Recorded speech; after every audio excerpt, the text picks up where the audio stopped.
यहाँ पर आपके साथ मैं हूं अनुजा। उत्तर प्रदेश में 2022 में विधानसभा चुनाव होने हैं, जिसके लिए सभी पार्टियां चुनाव की तैयारियों में जुट गई है। इस बीच बता दें कि कांग्रेस पार्टी की तरफ से कई बड़े ऐलान भी किए गए हैं। प्रियंका गांधी लगातार कई जिलों का दौरा कर रही हैं और यहाँ पर महिलाओं के लिए कई घोषणाएं करती हुई नजर आ रही है।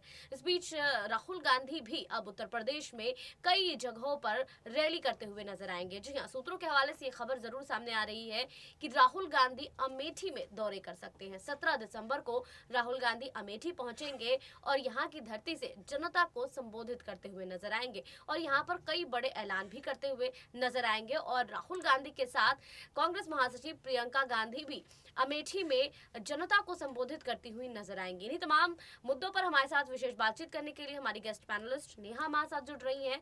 बहुत बहुत स्वागत है नेहा।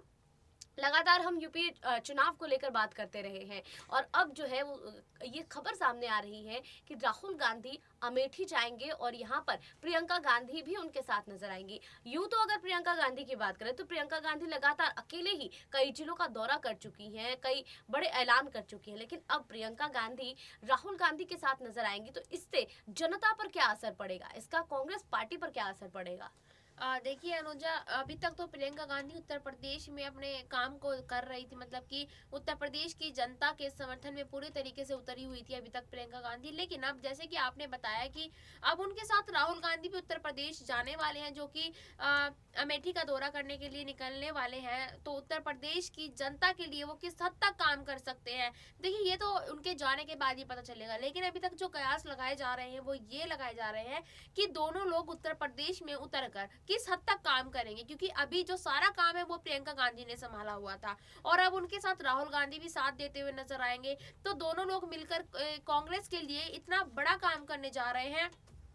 और यूं तो कहा जाता है कि जो रायबरेली और अमेठी जो दोनों जिले हैं वो दोनों जिले बहुत अहम माने जाते हैं कांग्रेस पार्टी के लिए।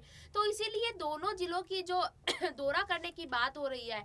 और देखिए दोनों अभी तक प्रियंका गांधी अकेले काम कर रही थी, वहां पर हर चीज को लेकर वो अकेले चल रही थी। लेकिन अब दोनों लोगों को सलाह मशवरा करके हर चीज को कवर करना होगा, हर जिले को कवर करना होगा। और इसी के साथ में ये नहीं है कि सिर्फ दोनों लोग ही रहेंगे, आने वाले समय में एक या दो युवा नेता भी औरों को भी शामिल किया जा सकता है उत्तर प्रदेश में। तो देखिए अगर ऐसा होता है, अगर राहुल गांधी उत्तर प्रदेश में ही बने रहते हैं, क्योंकि अभी तक सिर्फ ये हो रहा है कि वहां पे वो दौरा करने के लिए जा रहे हैं, लेकिन जैसे प्रियंका गांधी उत्तर प्रदेश में 3 से 4 महीने से उतरी हुई है, ऐसे ही अगर राहुल गांधी भी उनके साथ लगातार बने रहते हैं तो उत्तर प्रदेश के लिए बहुत अच्छी बात है और कांग्रेस पार्टी के लिए भी बहुत हद तक जीत की राह आसान होती हुई नजर आएगी।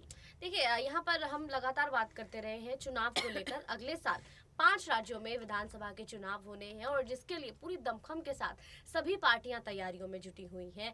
कांग्रेस पार्टी की बात करूं तो जयपुर में राहुल गांधी, सोनिया गांधी और प्रियंका गांधी एक ही मंच से हुंकार भरते हुए नजर आए। महंगाई हटाओ रैली, महारैली का आयोजन किया गया और इसमें तीनों दिग्गज नेता एक साथ स्टेज पर नजर आए और कई बातें कहते हुए नजर आए। केंद्र की मोदी सरकार पर निशाना साधते हुए नजर आए। यहाँ पर राहुल गांधी हिंदू और हिंदुत्व की बात करते हुए नजर आए। देखिए नेहा, अगर मैं बात करूं राहुल गांधी की, तो राहुल गांधी लगातार जो है ये बीजेपी के जो सवाल होते हैं या फिर बीजेपी के जो बयान होते हैं उसी पर पलटवार करते हुए नजर आते हैं। क्या लगता है आपको कि कांग्रेस पार्टी के पास खुद का कोई मुद्दा नहीं है या फिर सिर्फ वो बीजेपी का पर पलटवार करके ही सत्ता में आ जाएगी? और देखिए अनुजा, इस वक्त जो पूरी टक्कर चल रही है एकदम आमने सामने की, वो हमेशा से ही और अभी भी वो बीजेपी और कांग्रेस की ही रही है।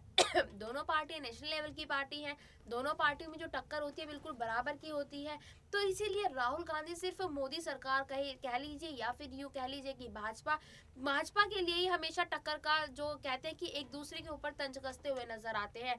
राहुल गांधी का हमेशा से यही फोकस रहता है कि उधर से देश के प्रधानमंत्री मोदी या फिर योगी आदित्यनाथ कुछ बोले तो उसकी बात का पलटवार करे। तो मतलब उनका जो फोकस होता है इसी चीज पर होता है कि हमेशा से ही वो उनकी बातों का पलटवार करते हुए नजर आते हैं। लेकिन अगर बात करें सोनिया गांधी की या प्रियंका गांधी की, देखिए ये दोनों लोग ऐसे हैं जो जनता के लिए बात करते हैं और उसमें वो बीजेपी को भी घेर लेते हैं। ऐसा नहीं है कि नहीं घेरते हैं, लेकिन अपना ही जो विचार है उनको भी रखते हैं। लेकिन राहुल गांधी को जहां तक ज्यादातर यही देखा जाता है कि वो हमेशा से ही बीजेपी की बातों का पलटवार करते रहते हैं। देखिए, राहुल गांधी जो है हमेशा बीजेपी के बयान पर पलटवार करते हुए नजर आते हैं।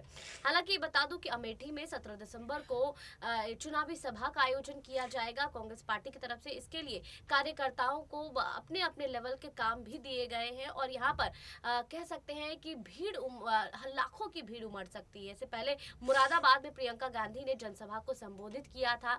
यहाँ पर लाखों की संख्या में लोग उन्हें सुनने के लिए आए थे, जिसमें महिलाओं की तादाद भी बहुत ज्यादा थी। अमेठी में भी प्रियंका गांधी और राहुल गांधी एक साथ चुनावी सभा को संबोधित करते हुए नजर आएंगे और यहाँ पर भी लाखों की संख्या में भीड़ इकट्ठा होने की चांसेस है, क्योंकि कार्यकर्ताओं को हर लेवल के काम दिए गए हैं और अभी से ही उसके लिस्ट भी जारी किए गए हैं कि किस कार्यकर्ताओं को किस जोन में काम देना है।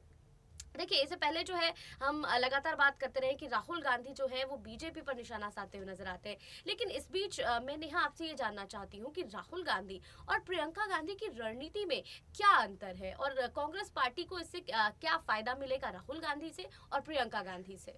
देखिए, पहले हम प्रियंका गांधी की बात करते हैं। प्रियंका गांधी एक वक्त तक बिल्कुल राजनीति में कहते हैं कि दिखती ही नहीं थी कहीं पर, लेकिन अचानक से वो जब से चुनाव की बताइए मतलब कि चुनाव के बारे में ये हुआ कि 2022 में विधानसभा चुनाव होने हैं आने वाले 5 राज्यों में, तो 3 से 4 महीने पहले से ही वो इतनी सक्रियता होती नजर आ रही है। खासकर कि उत्तर प्रदेश में जब से वो उत्तर प्रदेश की जमीन पर उतरी है तो उनके कामों को सब बखूबी से अच्छे सब जानते हैं। हम भी और हमारे दर्शक भी बहुत अच्छे से जानते हैं कि किस तरीके से वो वहाँ पर महिलाओं को, किसानों को, युवाओं को, बेरोजगारों को और जितने भी निचली स्तर जाति के लोग हैं, जो निचले तबके के लोग हैं, उनसे कितना सम्मान से वो बात कर रही है। तो ऑल ओवर जो देखा जा रहा है कि वो डाउन टू अर्थ वाला इस वक्त अपना काम कर रही है कि जनता के बीच में बैठकर खाना खाना है, जनता से बैठकर बात करनी है, जो खेतों में काम कर रही हैं औरतें, महिलाएं, उनसे जाकर बात करनी है। तो इस तरीके से प्रियंका गांधी का जो कह सकते हैं कि व्यवहार है वो बड़ा ही सरल और बड़ा ही प्यार के साथ वो बातें करती हैं। और अगर दूसरी तरफ हम नजर डालें राहुल गांधी की, तो देखिए, राहुल गांधी को जब से 2019 में अमेठी से हार मिली थी तब से वो थोड़ा सा राजनीति से कटते हुए नजर आ रहे थे, लेकिन अब दोबारा से बातें ऐसी हो रही है कि एक तो मांग हो रही है, कांग्रेस कार्यकर्ताओं की ये मांग हो रही है कि राहुल गांधी दोबारा से अध्यक्ष पद को संभाले या फिर कोई बड़ी जिम्मेदारी कांग्रेस पार्टी में ले ले, क्योंकि तब से जब से उनको हार मिली थी तब से वो थोड़ा सा दरकिनार करते हुए नजर आ रहे थे पार्टी से भी और राजनीति में भी। लेकिन अब दोबारा से उन्होंने कदम रखने शुरू कर दिए, जैसे कि वो उत्तराखंड के दौरे पर भी जाने वाले हैं और उत्तर प्रदेश में भी आने वाले हैं। तो इन दौरों से यही कयास लगाए जा रहे हैं कि वो दोबारा से राजनीति में एंट्री कर चुके हैं और अपने अध्यक्ष पद की तैयारी में निकल चुके हैं। और दोनों लोगों से अगर दोनों लोग काम अच्छे से करते हैं अनुजा, तो देखिए कांग्रेस को तो फायदा होना ही है, क्योंकि अकेली प्रियंका कब तक इस कमान को संभालेगी, उनको किसी ना किसी की तो जरूरत पड़ेगी। अगर दोनों लोग एक साथ होकर विधानसभा चुनाव में काम करते हैं तो विधानसभा चुनाव में बहुत अच्छा रिजल्ट देखने को मिल सकता है। देखिए, विधानसभा के चुनाव में कांग्रेस पार्टी की तरफ से बहुत अच्छा रिजल्ट देखने को मिल सकता है और कह सकते हैं कि आम चुनाव का रास्ता जो है वो विधानसभा चुनाव से ही होकर जाता है। इन तमाम जानकारियों के लिए बहुत बहुत शुक्रिया नेहा। मेरे साथ फिलहाल इतना ही, बाकी और खबरों के लिए जुड़े रहिए SPN 9 न्यूज के साथ।